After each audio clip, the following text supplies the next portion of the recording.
Hi guys, and welcome back to my channel. So today is a personal video. I've never talked about this before on my channel, and quite frankly I'm a little bit nervous about it. So my name is Kira-jade. I'm 32 and I have Fragile X syndrome. I was diagnosed about 5 years ago. Now you're probably wondering, what is Fragile X syndrome? Well, it is a genetic disorder. So I got it from my mum, who got it from her mum, and so on and so forth. Yep, so how this all started. So it actually started with my auntie, who was trying for a baby, having no luck. So she went to the doctors to see what was up, did a whole bunch of tests, and it came back that she was a carrier for Fragile X. So then she went and proceeded to tell the rest of us for us to go get tested. So my nan got tested, my mum got tested, I got tested, and my sister got tested. So it's just a simple blood test. It takes about 2 weeks. So we went and did that, waited the 2 weeks. It came back, my mum is a carrier, my nan is a carrier, my auntie is a carrier, and I have Fragile X syndrome, and my sister, thank God, didn't get it. She is not a carrier at all. She does not have Fragile X whatsoever, but I do, which means it clicked. It just clicked, you guys. Like, my whole life, I was like, why do I have autism? Like, why?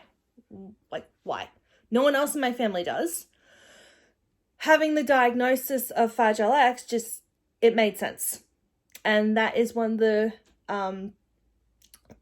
conditions of having Fragile X, is I also have autism. I've had autism my whole life. So it's just part of who I am. It's what makes me me.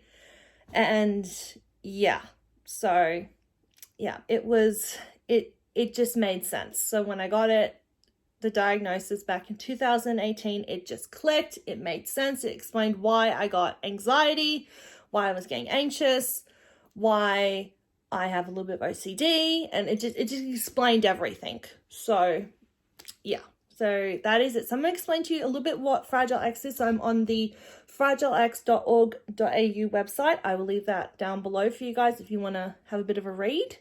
So understanding Fragile X. So Fragile X associated disorder are a family of inherited conditions caused by alterations in the FMR1 gene, so Fragile X gene, which is located on the X chromosome.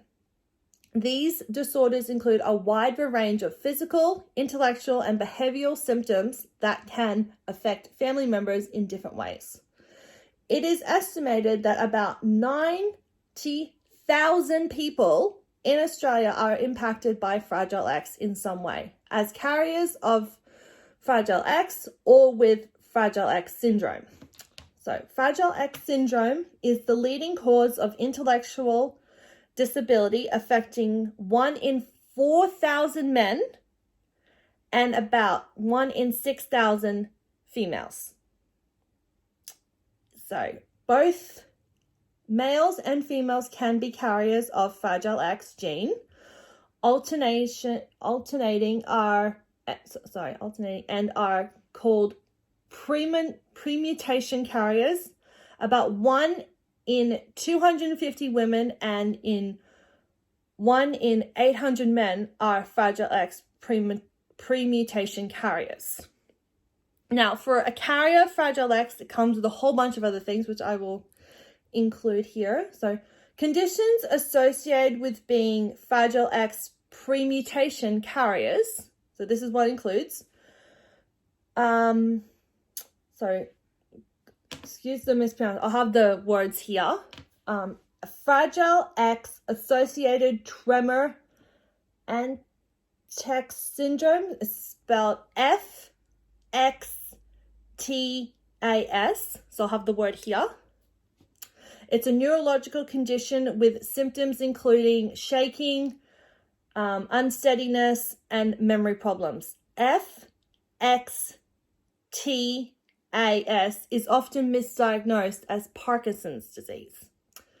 The next one is Fragile X associated primary ovarian insufficiency, which can lead to fertility problems and early menopause. And the last one is Fragile X associated neurological disorder, or FXAND, a term to describe a range of physical and psychological issues some carriers may experience. So that's just a few things associated with being a Fragile X carrier. But yeah, so that's pretty much the gist. As I said, I'll leave this link down below, so if you guys want to read about it, you can. But basically, yeah, that's the gist of it. So it is genetic. So I got it from, as I said, my mum. And also, you're probably wondering, can I pass it along? I can pass this gene on to my children. So for me to have a family, I have to do IVF with genetic testing. So what that means is I do IVF as normal. So I take all the hormone medication, which is a lot, by the way. Like, it is a lot of medicine. Lots and lots of shots. And I do that, go back to the doctors, they get my eggs, use donor sperm, make an embryo, and then they test it. And if it comes back with Fragile X syndrome, they do not put it back inside me. They don't put the embryo back in. If the embryo comes back clean and no Fragile X, they put it back in, and fingers crossed, I have a baby. So yeah, and you're probably gonna want to ask what will happen if I got pregnant naturally. Well, if that were to happen, I'd have to contact a service called Gold Service, which I will leave down below. I'll leave their info. I would have to tell them what happened, tell my parents what happened, of course.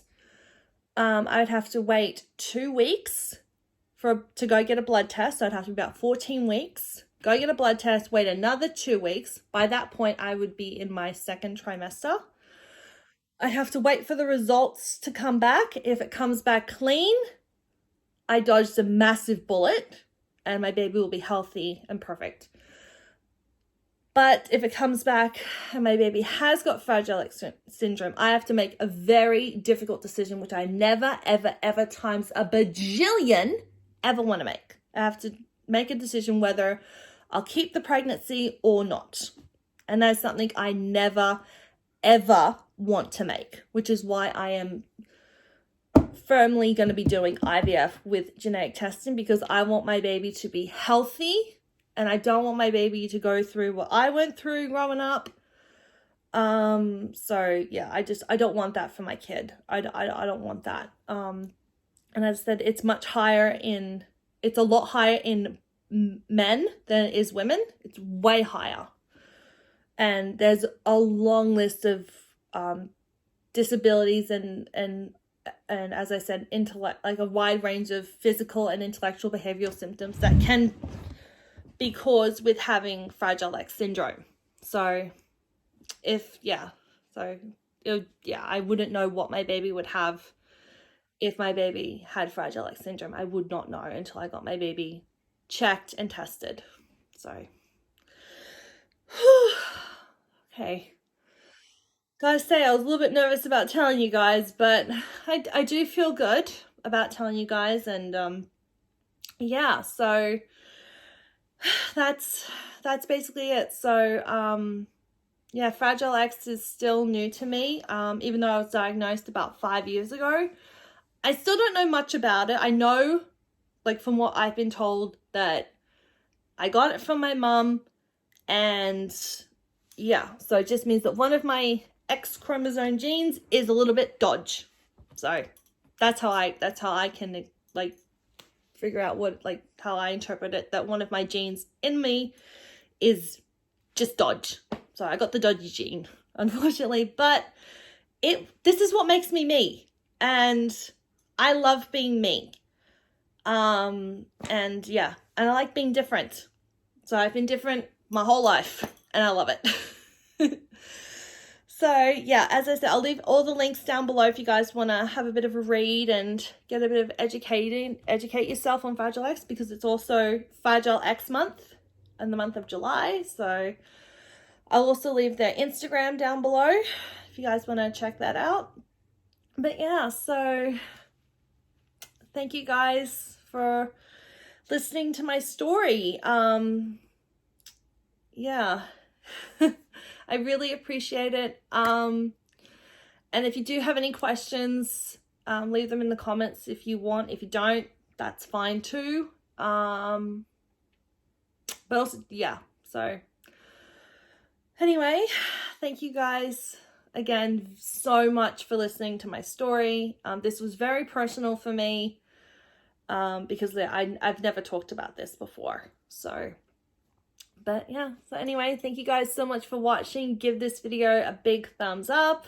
Don't forget to subscribe, and I will see you all in my next video. I love you guys so much. I love you all, and I'll see you in my next video. Stay beautiful, guys. Bye. Bye-bye, guys.